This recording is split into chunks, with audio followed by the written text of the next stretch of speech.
Welcome back to another episode of the Casey Campbell podcast. Casey Campbell with you, of course. Pleased to be joined by Josh Shattuck, the head football coach at East Grand Rapids High School. How are you, Josh? I'm good. Thanks. How are you doing today? I'm doing well. So let's talk about the. I know we're kind of still in summer mode, but I know most of summer programs being over this week, and now it's kind of this. You can still condition, you can still do things just non-football related activities. So I know also a lot of teams usually approach this week differently. So how was the summer, and what's going on at EGR this week? Yeah, we had a great summer. It's just like kind of everybody does. We come in and lift 3 days a week, and then we utilize our camp dates for various activities. We actually did two lengthier camps, one in June, and then we did just got done with a 3 day camp over on the east side of the state, and so we kind of put them in groups like that, and then used a couple for some little competitions, 7-on-7s, things like that, kind of sporadically against local teams here in West Michigan. So it was good balance of you know, kind of concentrated football times, and then other times where we had little breaks in that activity, but we were lifting consistently, which obviously is in my opinion, the most important aspect of the summer. So yeah, it's good to go. And then this week, a lot of our kids are gone. We do open the weight room all 5 days. It's available, but it looks a little bit different. It's still structured. It's just structured a little bit differently for all our student athletes because of the volume being a little bit different this week. We encourage our families, at the beginning of the summer, that if they're going to go on vacations, the weeks we'd, prefer is this week being one of them, and the other is a dead period in July. So we have a lot of our families are gone on vacation. We give our coaches the week off, with the exception of our strength coach and myself. So yeah, it's a pretty low key week this week. A lot of planning, getting ready for, equipment issue and some of the logistics that come with the in season kind of day to day operational aspect. So just getting ready to roll. Absolutely. I deal with a lot of that with my day job, but so let's talk about the outlook for the Pioneers this year. How do you how's what is what's this team going to be like in 2025? Yeah, so we have a strong senior class, low in numbers, but very talented. They've had a lot of success playing football in their careers, which doesn't, success at middle school freshman JV doesn't necessarily translate, but they do understand the work and they do have the capacity to have success on the field and have shown that. Obviously, we took our lumps last year in some close games. I thought our 2014 was very competitive, but disappointing in the win-loss record, and it's lost a lot of close games. So we focused a lot this offseason and summer on things like leadership and some of those intangible things that can help: toughness, conditioning, physical conditioning, those types of things that really show up in the fourth quarter big games. And we play a lot of good teams, and we kind of know, just looking at our schedule, there's going to be a lot of close games. Just the nature of it. I think we have a solid team, where we can put ourselves, from a talent perspective, we can put ourselves in position to be in a lot of games and win a lot of games. And so it's going to come down to those fourth quarter things. So that's really what we focused on. But so far, so good. I like our team. But like any coach will say in the summer, I mean, even when you go against other people, it's hand shields and, 7-on-7. It doesn't, until you get the pads on, you don't really know. Absolutely. So let's talk about some of the returners and some of the kids that you have that are going to be out there for the Pioneers this year. Yeah. So defensively, I think is, I would say without a doubt, the strength of our football team, specifically in the box, our front seven. We returned some really good players there. I kind of start with Grant Adloff. He's a two-way offensive defensive lineman. He's got some, a handful of Division I offers already, and he's going to be a junior, so he'll be a big time college football player, I believe, at some point. So really fortunate to have him back. Zach Caswell is another returning starter on the defensive line. Played kind of that defensive end position for us. Had a great, really back half of the season last year as a junior. Really turned it on. Grayson Fuller was another one. He was hurt a little bit at the beginning of the year. Actually not hurt. He had mono and missed some time, and then played really well in the back half. So bringing those three guys back on the defensive line, obviously, is that's a huge thing. Caden Gossens is Caden Gosens, excuse me, is will be a 3-year player for us. He came up at the end of his sophomore year. He's our Mike linebacker, a really good player. We'll have Brody Marlowe as another one who got some playing time last year.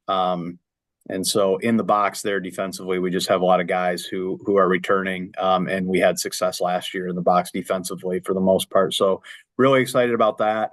The back end will be young. I feel like that's cliche, but that's just what it is for us. Will be whether it's young or inexperienced. It's 6 and one, half dozen the other. Dylan Buck does return as a starter for us at our field corner, or our boundary corner, excuse me.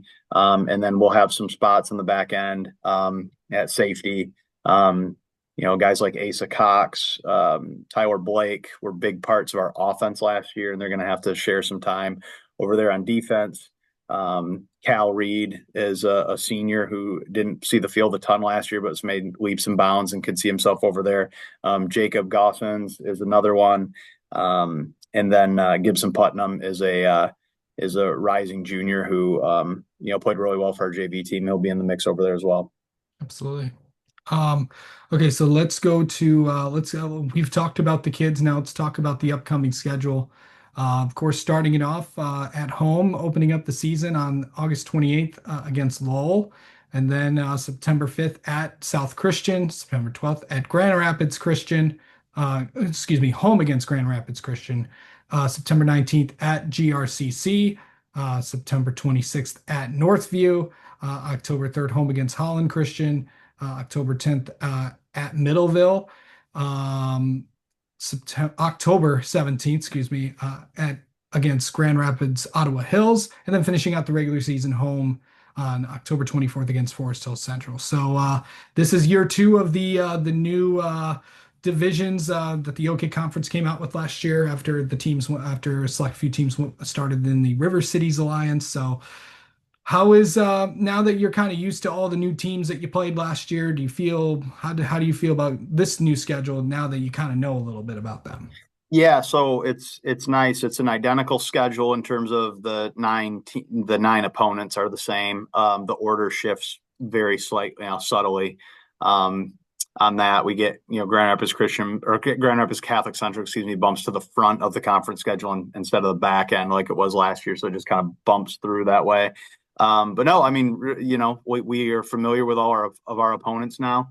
Last year was really unique because our conference opponents were actually the teams we were unfamiliar with, and all of our non-conference opponents were teams we were very familiar with because, I mean, Grand Rapids Christian, Lowell, and Forest Hill Central were all conference opponents and in the past, and then last year they were non-conference games, and then we have a pretty long-standing I don't want to say necessarily rivalry, but like long-standing game against South Christian, where EGR has been playing them for a while early in the year too. So Yeah, really, the teams that we were unfamiliar with were our new conference opponents, and so to your point, there we do have a much better idea of those teams after playing them once. What does that mean? I don't know what that means moving forward, but it does give you a little bit of familiarity with the style of play, the systems and schemes that they run. So really competitive schedule, both in the non-conference and the conference. And so yeah, it'll be interesting to see how it shakes out. absolutely. So, of course, I know you, this week, I don't know, there's not a lot going on, with a lot of kids on vacation. I know some kids have gone to the weight room and stuff like that if they're here. But what are the next few weeks going to look like for this program? I know that they always like to stagger everybody in with the helmets and then the shoulder pads and then the full pads and then it's full on. But what are the next few weeks going to look like for this program?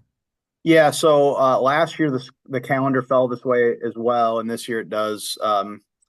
Where our first week of camp, like our 2 days, falls on the same week that our teachers report and our school employees kind of report. So that creates a huge challenge in scheduling because really everybody's, our whole staff is working during the day, and so it really kind of pigeonholes you into having to go from whatever 4 o'clock until 8, 9, 10 o'clock at night that first week, just because you don't really have the option of going in the morning. I think when we had 2 days the week before teachers report, our preference was to go, 7 a.m. to two or whatever. And when I say that, you're only on the field for a really short amount of time compared to everything else, but you're lifting 3 times that week. You have all your meetings. You have a lot of logistical things to go over, whether it's lingering equipment issues, team standards, program building stuff, Right. rules, procedures. There's just so much that goes into it in football. As much as we do in the summer, uh, you never have all of your guys in one place until it's mandatory in season practice for the most part. Um, so we are pigeonholed a little bit. It's a long week for our coaches and our players, but really our coaches because we're working, all full day during the day with our respective day jobs, and then football is, I mean, it is what it is. It's 6, 7, 8 hours of total time after that. So it's a grind, but it's a grind for everybody. I mean, this isn't anything completely new or crazy. It just does present some. You have less flexibility in how you map out two-a-days when your coaches are unavailable during the day. So I think next year the schedule might flip back the other way. It's just kind of a That's matter of yeah, days. that's what I kind of saw.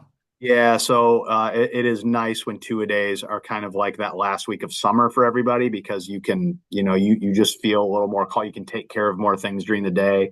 You could, in a community like ours where the school and the kids are pretty close, you could have a true morning practice, evening practice. There's just more ways to skin a cat that way. But fortunately last year was the same as this year, so we have a blueprint for it. I thought last year was fine.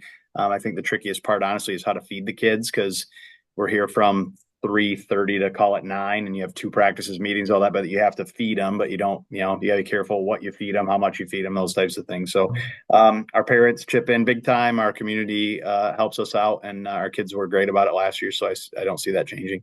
All right. Last thing I want to ask you is week one. I know a lot of coaches are, a lot different in how they approach this week. I know you've been around this game for a long time, but how do you approach week one as a head coach?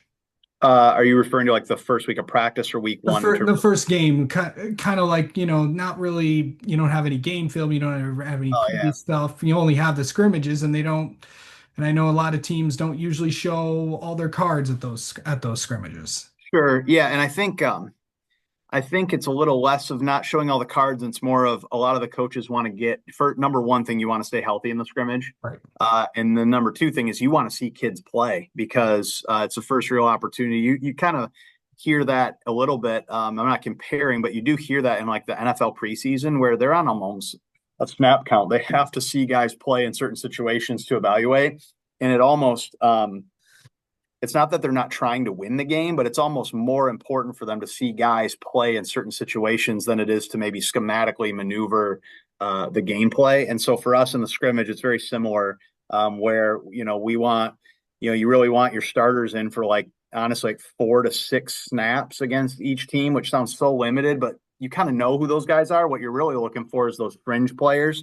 Okay, they're fast, but can they make a tackle at this level? They're physical, but can they play with technique and those types of things? So, the scrimmage is a great opportunity for your own team, but it's really hard to leave a scrimmage and be like, we're really good or we're not really good or whatever it is. And then when you're looking at the film of your opponent, you got to take it with a grain of salt because unless you are really trying to identify who's in the game for them, you don't know what their depth chart is. You don't know what their coaches' strategies are. So really week one, you kind of lean on the experience of playing those teams from the past. You dig up a lot of film. Fortunately, with a team like Lowell, and they would say the same thing. We're very familiar with one another, been playing each other, for a while now, and so you kind of have a general idea of what they're going to do schematically, and you try your best to prepare for the things that you might get. But at the end of the day, when they're familiar opponents like that week one, you kind of lean on that experience of playing them in the past more so than you might just watch the scrimmage tape. Absolutely. All right. Well, Josh, thank you so much for the time and best of luck to you guys this season. Awesome. Thanks for having me, Casey. Appreciate it.